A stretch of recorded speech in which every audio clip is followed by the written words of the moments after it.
Sobat Maestro, sesaat lagi kita akan bersama-sama mengikuti program Hidup Sehat Pilihan Kita. Selamat mendengarkan.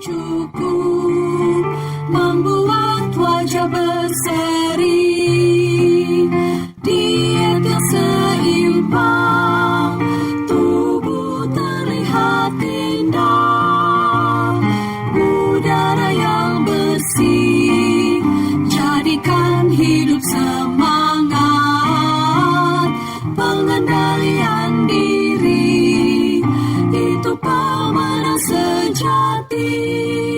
Hidup sehat, anugerah Tuhan.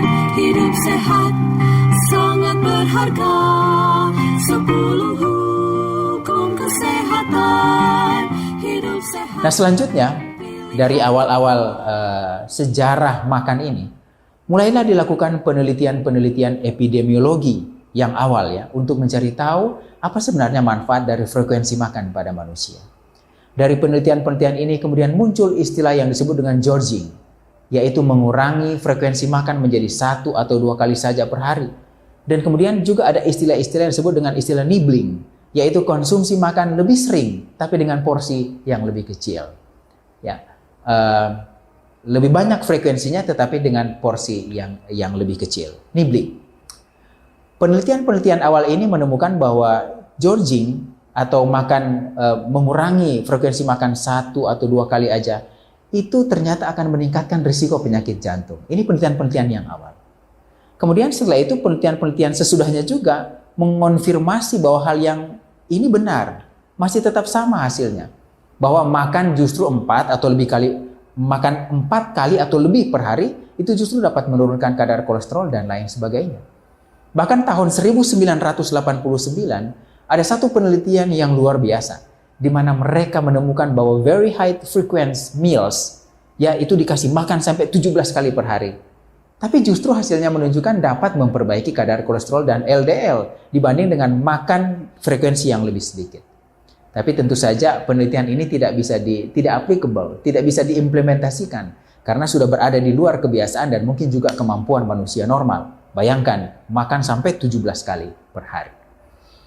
Penelitian-penelitian selanjutnya, seperti dari European Prospective Investigation into Cancer atau EPIC, kemudian Seasonal Variation of Blood Cholesterol Study, ya di Massachusetts, juga memberi hasil yang sama, ya bahwa makan yang lebih sering itu lebih memberi manfaat kesehatan untuk seseorang dibandingkan dengan makan yang hanya 1, 2 atau 3 kali saja per hari. Ada juga beberapa penelitian besar lainnya setelah penelitian ini yang masih menyebutkan hal yang sama. Tetapi penelitian-penelitian ini tidak langsung membuat korelasi atau hubungan antara makan yang frekuensi makan dengan terjadinya penyakit, tetapi hanya menilai frekuensi makan dengan faktor risiko terjadinya penyakit seperti peningkatan kolesterol atau peningkatan berat badan.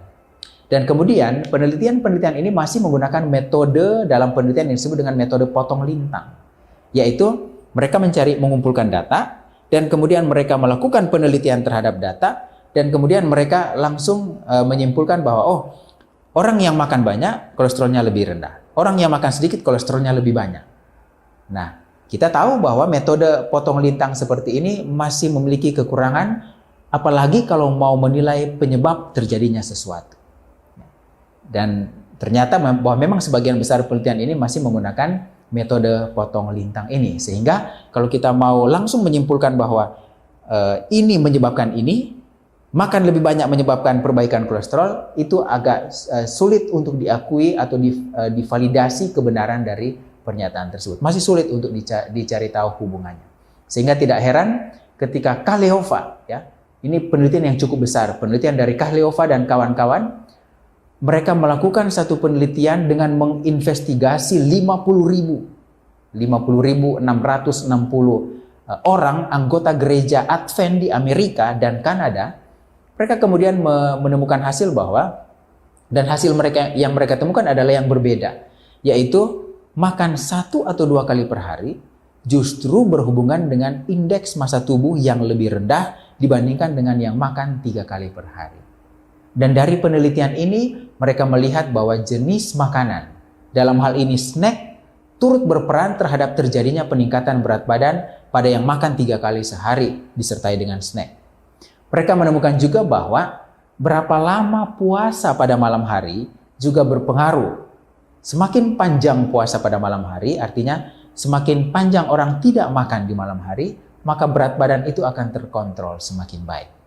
Penelitian dari Kaleova ini juga masih menggunakan sedikit metode potong lintang, tetapi mereka sudah mulai menilai hal-hal yang lebih spesifik. Bukan hanya frekuensi makan, tetapi apa yang dimakan, jumlah jamnya, dan lain sebagainya. Nah, berdasarkan penelitian ini maka mulai diambil kesimpulan bahwa manfaat sehat dari pengaturan jadwal makan merupakan kombinasi. Ya, jadi bukan hanya dari berapa kali makan satu hari, bukan hanya dari frekuensinya, tetapi merupakan kombinasi yang tepat antara waktu, frekuensi, dan jumlah atau panjangnya puasa di malam hari. Tidak makan berapa lama di malam hari. Dan kemudian dikaitkan dengan hasil ini, waktu, frekuensi, puasa malam hari, dikaitkan dengan teori-teori bahwa terjadilah perubahan proses hormonal, irama sirkadian, dan berkurangnya stres oksidatif. Irama sirkadian di sini maksudnya adalah pengaruh atau peran antara siang dan malam, antara ada cahaya dan tidak ada cahaya. Nah, secara garis besar, hasil-hasil penelitian ini menunjukkan bahwa makan 1 atau 2 kali per hari jauh lebih baik dibandingkan dengan makan 3 kali atau lebih per hari. Sekarang pertanyaannya, terus bagaimana kita akan menghubungkan penelitian-penelitian ini dengan penelitian-penelitian sebelumnya yang justru menyatakan sebaliknya? Ada satu penelitian lagi yang dilakukan oleh Taylor dan Gero. Mereka melakukan penelitian di mana subjek penelitian diberikan jumlah kalori yang sama. Kali ini penelitiannya bukan potong lintang lagi, tetapi sudah bersifat intervensi. Di mana mereka dibagi 2 subjek penelitian, mereka memberi kalori yang sama, tetapi kelompok yang satu dibagi menjadi 2 kali makan aja sehari, kelompok yang lain 6 kali makan per hari. Hasil penelitian mereka menunjukkan bahwa tidak ada perbedaan terhadap perubahan energi expenditure, atau sederhananya adalah tidak ada perubahan di soal pembakaran kalori yang terjadi. Jadi dikasih misalnya 1.500 kalori, 2 kelompok sama, tapi satu 1.500 kalori dibagi 2, yang satu 1.500 kalori dibagi 6 kali makan. Hasilnya adalah di soal pembakaran kalori tidak ada perbedaan yang signifikan, yang bermakna. Kecuali pembakaran kalori yang terjadi pada malam hari, pada kelompok yang makan 2 kali itu ternyata lebih besar. Sebaliknya pada yang makan 6 kali sehari, pembakaran kalori yang terjadi pada malam hari lebih kecil, sehingga cenderung meningkatkan penimbunan lemak atau meningkatkan berat badan. Tetapi sayangnya, penelitian yang lain justru menunjukkan bahwa di siang hari pembakaran kalorinya malah lebih tinggi.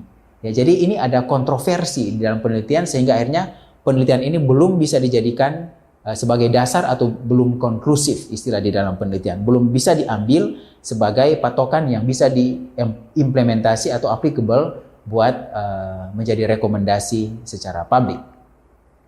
Nah, hasil-hasil yang tidak sama dari penelitian-penelitian ini akhirnya menyebabkan satu kesimpulan, yaitu tampaknya bukan frekuensi makan yang penting. 1 kali, 2 kali, 3 kali, atau 6 kali. Tetapi keteraturan atau regular meals pattern atau pola makan yang teratur, dan ini berhubungan dengan timing, dengan waktu. Sobat Maestro, Anda baru saja mendengarkan program Hidup Sehat Pilihan Kita. Terima kasih atas kebersamaan Anda. Istirahat yang cukup membuat wajah berseri, diet yang seimbang, tubuh terlihat indah, udara yang bersih, jadikan hidup semangat, pengendalian diri, itu pemenang sejati. Hidup sehat, anugerah Tuhan. Hidup sehat, sangat berharga. 10